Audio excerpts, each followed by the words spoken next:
So, after the urging of the Spirit and multiple YouTubers that I consumed over the course of a few years, but one in particular really pushed me today, I decided to make my first YouTube video because I have a lot to say. I have a lot to share, and I'm just tired of it being bottled up or me keeping the thoughts to myself. So, I think the first thing I want to talk about is really geared towards young people. So, part of my career professionally has been in post-secondary readiness for more than 20 years. I do not do that work anymore. However, I have advanced degrees in education, and when you've worked in a space that long, the information just does not leave you, and the things that you've learned, they come up when you have conversations, or they come up when you meet certain people and you have different experiences. And another YouTuber which I just watched, I don't remember these names, but a guy was just talking about something he experienced in the music industry, and I love the way that he just got to the point. So let me get to the point. When it comes to students who are deciding to go to college, you could also be deciding to go into an apprenticeship program or some kind of training, could be even the military. And so I want you to take those things with a grain of salt, because much of my experience has been in college spaces, higher education. One of the things I notice with young people is that their mindset is not always in the spot it needs to be in when you are embarking upon a journey such as that. So when you're going to college for the first time, especially if you've never been away before, or you are a first generation college student, there are people who will understand your experience, and there are a lot of people that will not. So I'll back up and say, when you're starting the journey, because a lot of you are going to start looking at schools, you'll be applying this fall. Some of you may be going on college tours right now. I want you to be led by the instinct, the spirit that is inside of you. I'm a believer in Christ, okay? I believe the Holy Spirit speaks to us all the time. That may not be your belief, okay? But what I will say is you do have an instinct. And if you're getting a nudging towards something, it's worth praying about in the way that you understand, okay? I think we get information in all kinds of ways. So if you're on that campus and it feels really good for you, that's something that you should be noting. Also, if the campus doesn't feel good to you, and if you're getting a strange, awkward, don't dismiss that, because your body, the spirit, is letting you know something, okay? So that moves me to just say, don't just apply anywhere. Apply to places you really feel connected to, especially if you visit it, and a place that you believe that you'll be able to thrive, okay? Sometimes students will go to fairs and they get these applications and they're like, oh yeah, you can apply for free, no problem. And you just do the application and you send off your transcripts and you do all this, the sending your scores and getting recommendations and things like that. You do all of that and you really aren't interested in the school. But at the same time, if you get a sense like, I should apply here, let me do it, then do it, okay? I just don't want you to spend time doing things that don't benefit you. Make sure that you are intentional about those things. My own experience with college, I didn't think I was going to go. And I was a great student at one point in my journey, and then a lot of things happened and fell off track. Almost didn't graduate from high school. And a lot of people don't know that story, but you do now. With that being said, the place that I did apply, I felt very connected to. I went on campus and was like, what is this? Because I am all the way a city girl. And something said, apply. So I have an experience with this feeling of, you know what, I should give this a shot. This feels good to me. Maybe it'll work out. And what tipped me off was some of the questions that they asked me about, is there anything that happened to you that changed, your grades from one year to the next? Because the reality is, admissions counselors, which I used to be an admissions counselor, admissions counselors are looking at the story of you through your transcripts. So they're not only reading your extracurriculars, they're not only reading your letters of recommendation or even your essay. All of those things are a part of it, but they're reading your transcript. They're looking at your grades from ninth grade, then the 10th grade, then till 11th grade. And guess what? When it comes time for you to go to that school, that last year, your senior year, don't slack off. They're requesting those transcripts for senior year as well. Not the end. They'll look for the first and second quarter potentially. Okay? So it's important for you to be strong throughout, but also if you did have an issue, to be able to speak to what that issue was. Okay?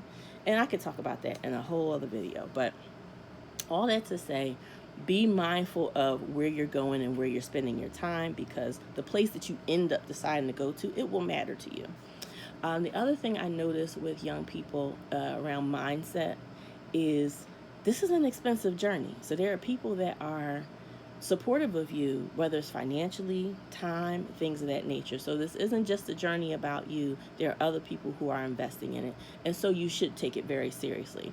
When you go to college, this is not time for play. And I mean that in the sense of being irresponsible. Yeah, play.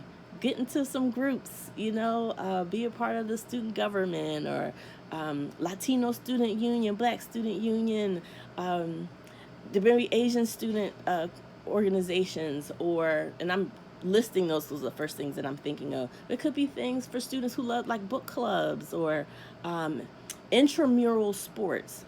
There are all kinds of things that you can get involved in college, and you can start your own club too. You just need to have an advisor, excuse me. And so you want to check with the rules for the institution. But in any case, yeah, play, that's how a lot of us learned growing up, was play. We learned through doing things that we enjoyed or exploring. So I'm not saying it's not playtime in that sense of exploration and learning, having a good time. But I am talking about it from the standpoint of being responsible with that. So this isn't the time to flake on grades, but have all the fun going out to parties. And even with the extracurriculars, you're going to have to find a balance. You don't want to lose scholarship. You don't want to be in a place where after the first semester or the first year that they are taking money away from you because you have not met satisfactory academic progress. Okay?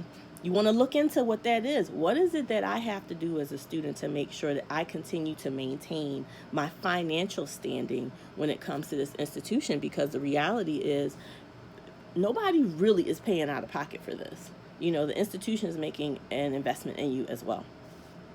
So be mindful of that. These are expensive D's and F's when you bring them home, and that is not something you want to bring home. You don't want that for yourself. But if you notice that you're having some problems, don't wait. Go to a tutor. They have all kinds of supports that are on campus for you, and they're free. And I say free because it's a part of your tuition, which is coming out of somebody's pocket. It might be yours too if you have a job while you're on campus. But what you want to be mindful of is that you got to put your best foot forward, and put your best foot forward early. Do not wait. Don't think, I can wait until junior or senior year. No. Early. Freshman year. I know you're still a high school senior, but freshman year, start on a good foot, because guess what? Life might happen.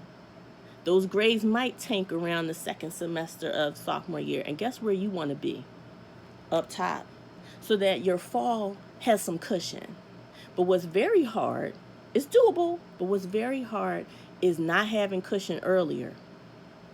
Being on the ground, getting these C's, D's, and F's, and then when you're in your second semester, sophomore year, trying to get it together, it is very hard to pull yourself out of that ditch. So if you can manage to create your cushion early, should you fall a little bit, you got a little bit to bounce off of. Does that make sense? I hope it does. Okay. And with that, and I'm nearing 10 minutes on this, I want to wrap this up. But with that, also be mindful that life is happening outside of you while you're in school. My prayer for all of you is that you have a supportive community, whether it's 2 people that you can lean on, whether it is 100 people that are in your corner, however many you have in between, that you have trusted people that you can rely on and count on, that are willing to say to you, no, Sean, I need you to focus on school. And if you hear somebody saying that to you while something else is happening back home, I want you to really listen to them and understand they mean it. They mean it, because we know when we send you to these places, you are on a trajectory, not just for your life, but for ours too. And that's not selfish, but the idea, and it's something that my mother always instilled in us, was I want you to be better than me. I want you to go farther than me. And I truly believe that the people that love you want you to be better and go farther. They want you to live your life and enjoy it and learn. But we've gone through certain things. We've learned certain things. We've gone through certain experiences, so that if you happen to come upon the same pitfall, you're not just jumping into the hole too. You're like, okay, somebody told me about that pitfall. Maybe I should think a little bit differently about it. Nothing wrong with making your own mistakes. But if you have people who are wise and in your corner and giving you that wisdom, take the game. Take the game and do your best to sidestep the issues that they've been talking to you about. And so when we send you off, we're like, listen, focus on that, because there's a bigger picture ahead.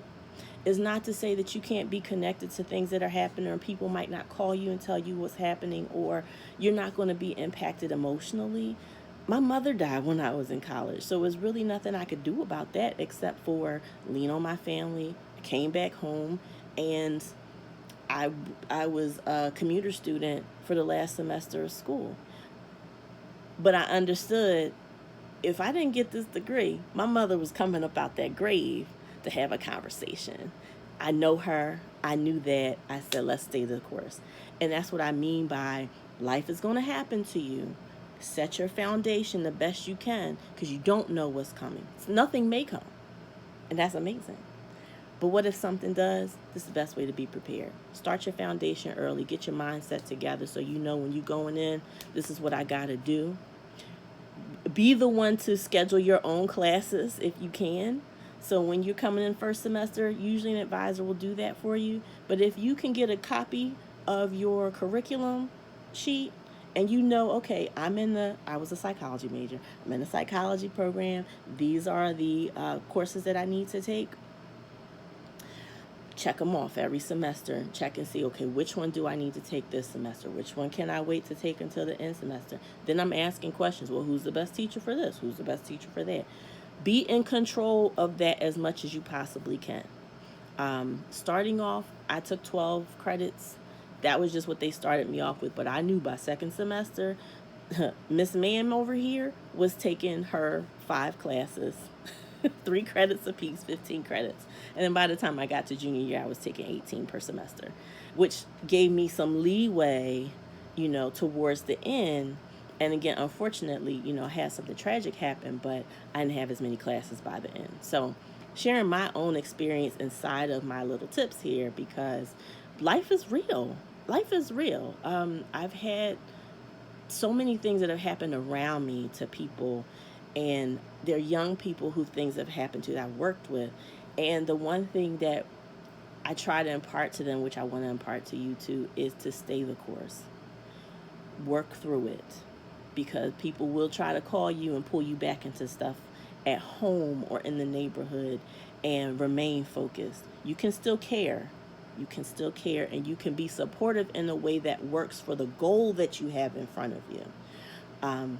But do your best to stay the course, because, again, the people that love you are like, we sent you out here. Stay focused. Do your thing, okay? And that is probably the best gift that you can give, is to do well and to finish what you start, and then to move forward. And again, I said this earlier, I've worked in post-secondary readiness, college access, the majority of my education career. But this goes for the military. This goes for apprenticeships. This goes for any other training program, trades, that kind of thing. Anything where you have some kind of structured learning, or you have time away from home. Mindset. Your mind has to be theirs, okay? So I have so much more that I want to say. Maybe I'll make another video, but I'm excited that I got this one out and I got to say a couple of things that really have been on my mind. But If you take nothing away from this, your mindset is everything. Continue to listen to yourself and know that when you have people that are supportive of you, they want the best for you. And that means that you have to stay on point with the goal that you have in mind, okay? Um, do your best also not to tie your self-worth to this college process. And I think I want to talk about that in a different video. But always know that you're enough. You are interviewing them just like they are interviewing you, and you both are making a choice, okay? But if you don't get into this school, it does not mean that you're not enough and that you aren't wonderful, that you aren't good, okay? It means that this wasn't the right thing for right now. Maybe you'll get into it later. Maybe you'll find some other place that God has for you to go. That's okay. I might talk about that in depth a little bit more, but thank you for listening if you made it all the way to the end. And best of luck to the new class that's going into college.